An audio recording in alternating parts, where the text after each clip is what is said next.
Why do you think there is a hesitancy from different sides of the spectrum to kind of come together? Are we just doomed to this kind of fractionalized society where everybody's doing their own thing and you have 16 different denominations of Jews? What I'm suggesting is that we find ways to get together where all of us want to get together. Correct. And, we're not coming because we feel obligated to. We're coming because we want to. So he says, so what's your job? So he says, well, my job is to take thick sticks from the old men, polish them up, and give them to the young people. Mm-hmm. Like, that's the job. Mm-hmm. Mm-hmm. And I see that as being my role. Like, my role is whatever solutions people are finding that may be attractive aren't very sturdy and solid and stable. I mean, the things that people are finding in today's world to find meaning in, to find causes in, and people want causes, and that's a good thing. Like, people are actually driven by meaning. But the things that they're finding are weak at best and laughable at worst, right? The Torah is as solid and stable as it gets. We're living our lives in a way that Hashem wants us to live, I believe, by being honest. We happen to keep kosher.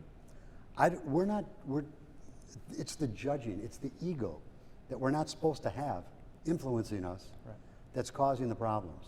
There has to be some objective measure of what's acceptable, what's good behavior, what's not good behavior. So I think there have to be two standards. One, like Rav Hirsch says, an action, you can say it's good or bad. A person, you can't judge a person based on their actions. You have no idea who the person is, right? So for example, if I would say, well, driving a car on Shabbos is not something that Hashem wants. That's a statement. Now, that doesn't mean that a person who drives on Shabbos is a worse person than a specific person who doesn't drive on Shabbos, right? Because we have no idea what it means for that person to drive, what the struggle is for that person. I see friends of mine talking down to their children in front of me that embarrasses their children. I have friends of mine whose wives belittle their husbands in front of other people, okay? And I see lots of other things like that. I'm just going to stick with that for now to make this point. And the first thing I think of is, if they had just studied Torah, their relationship would be so richer because they would be supporting their wives and their kids instead of competing with them because it's their ego that's making them angry. How dare you talk to me this way? How dare you say that, right? And so forth. So it all comes back to education. If our community can invest in Jewish education, you're not going to get the secular community to come to Torah Academy. But if we on the secular side, if we can find a way to instill the love of Judaism into our kids so that they want to learn Torah in some way and change their behavior so they don't talk down to their kids and they don't talk down to their spouses and embarrass them in front of people, the Torah says it's like stabbing them in the back. Right. When kids become religious, oftentimes it could be an unhealthy relationship there where, the parents are, seen as less than. But I have to say, I've seen it work well. I think people need to look at observance that way, connecting to Hashem that way. It's not, again, we can measure actions. There have to be objectionable measures of actions. Is this action good in Hashem's eyes, not good in Hashem's eyes? But judging people, absolutely not. And I wish there were more schools that had educators that were able to educate on this way. I've seen some excellent people in my own lifetime that were able to do this. My in-laws, my parents are excellent examples of this, of people who are able to bring people along. And I've unfortunately seen horrible examples of this, of people who turn people off because they didn't understand this. And they themselves had a very shallow, black and white view of what Judaism is. What are the key things that we're going to be judged on? What does our Torah say?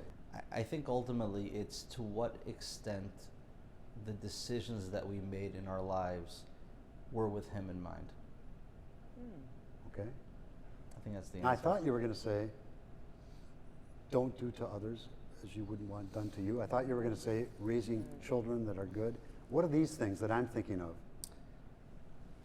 Those are important principles, but the world of mitzvahs is simply a bedrock of what life looks like.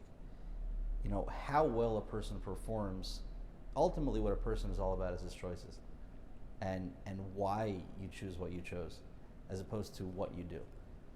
I can take two identical lives on the outside, and they look identical. You know, the same observance of Shabbos and the same amount of tzedakah and the same amount of acts of kindness, and identical. And one person is great in the eyes of Hashem, and the other person isn't, because one person did it because he wanted to do the right thing, because this is what Hashem wants from him, and the other person did it for selfish reasons. I was in Jerusalem during the Intifada twice. Massive suicide bombings all over Israel. And Marc and I witnessed a suicide bombing. We were the first ones to the scene. The suicide bomber blew himself up. Thank God he didn't hurt anyone else. And this is, remember, right after 9/11, and it was very easy for the journalists all over the country to call the victims of, or the perpetrators of 9/11 terrorists. Right. Okay, they're terrorists, right? Right. You kill innocent Americans, you're a terrorist. But if you kill innocent Jews in Israel, you're not a terrorist. You're a freedom fighter, you're a militant, you're a combatant, and they wouldn't call them what they are, terrorists. I see so much hate against Israel. I feel like I am swimming upstream. I get a lot of hate on the text line at WCCO Radio. They call me Genocide Jordana. Oh, wow. Jordana, they send me texts, why do you love murdering babies? You love spilling blood. I love that. I do not love that. I do not want innocent people to die anywhere in the world. Sure. But to Minnesotans' credit, there are many Minnesotans that support Israel, that understand the truth of this situation, that know this is an existential fight for not only our survival, but between good and evil, evil being Hamas terrorists. So there are people out there that understand that. And I hold on to that hope because there's so much negativity out there surrounding this conflict. And I have to remind even my husband sometimes, there are people out there, and we are on the right side of this conflict. But it's a struggle being on the air every day. Do we really think we're going to be able to fight back to win a holy war against a dedicated religious, spiritual foe with conventional means? I agree with you, okay, but we have to do our part, okay? We can't sit home and say, God, win this war for us, right? Correct. So we have to do our part. And yes, we believe that God is in control. I believe that God is in control because he set up the rules of the universe, okay? He set up the physical rules and the spiritual rules, and runs the world that way. Are you quoting the rabbi back to himself? No, because Did you learn that from him? because there's argued about this. there's sages that have differences of opinion on this, okay, of how God operates, okay, and that's Why okay, can't right? let's ask him. Listen, He's listening, right? yeah. Who's right here? May the person who's wrong be struck by a lightning bolt. Oh, God. Again, the beauty of the Talmud, right? We've got, brilliant sages, rabbis arguing with each other that live 2,000, 3,000 years apart, right? Of course. So, in my view, we still have to do our part. I guess my question to you is there anything that I can do, from my perspective, to get this message across? Or there's just nothing to do, or you could tell me that I'm dead wrong. But, this is how I see it, right? It's a spiritual thing, primarily. And yes, there are practical things that we can do. There are diplomatic things that we have to try and attempt. But to think that that's the thing that we're relying on, it's just not. It just won't work. What advice would you give me? When I am feeling at the end of my rope, when I am feeling the world is against us because I've been on social media too much, or I've gotten so much hate from the listeners, or Marc and I have had a conversation and we're watching the news and seeing how demonized Israel is becoming, that is what I hearken back to. I will learn. Or when I read the Megillah yesterday, I thought, this is such perfect timing. Purim came at the perfect time because the miracle of Purim, I know it lasted 9 years, but then it turned around over a banquet, over the night of a banquet that Esther had with Haman and Achashverosh. So, and it's funny, you say it sounds silly to go to secular Jews and say, don't worry, God's got this. Right. But I do that with my children, with my husband, and with myself.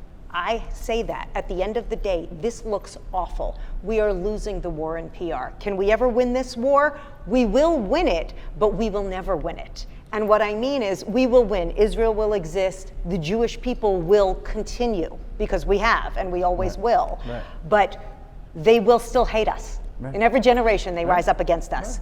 Right. We thought it wasn't going to happen. We've lived in relative, safety since the Holocaust. We weren't alive during the Holocaust. Right. This is our Holocaust. This is, I mean, it's not to the same level, of course, but this is a pogrom. Right. This is a modern day pogrom.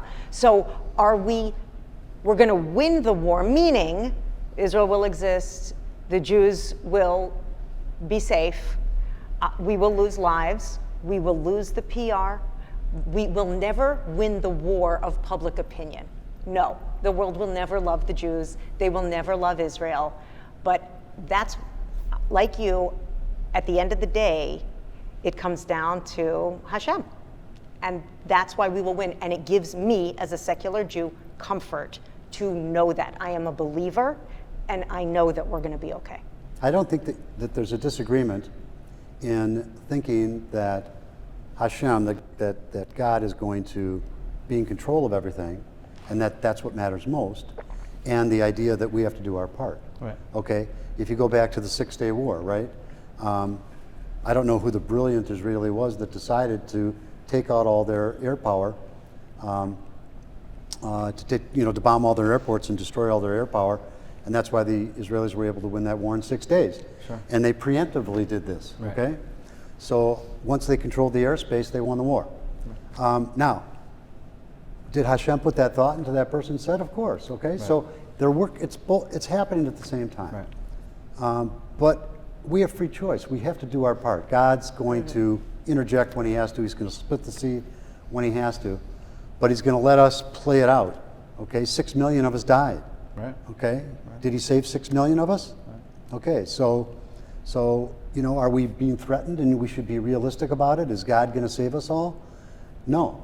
Right. But in the end, yes, God is going to make sure that the Jews influence, and they have. I suggest we stop caring. Let's stop caring what somebody in Wisconsin who doesn't care about this conflict thinks. He doesn't have skin in the game, and that's okay. Right. He's got to fight his own battles. This is our battle. Let's do the best we can. Let's support each other. Let's know that Hashem is in charge. We're going to be okay.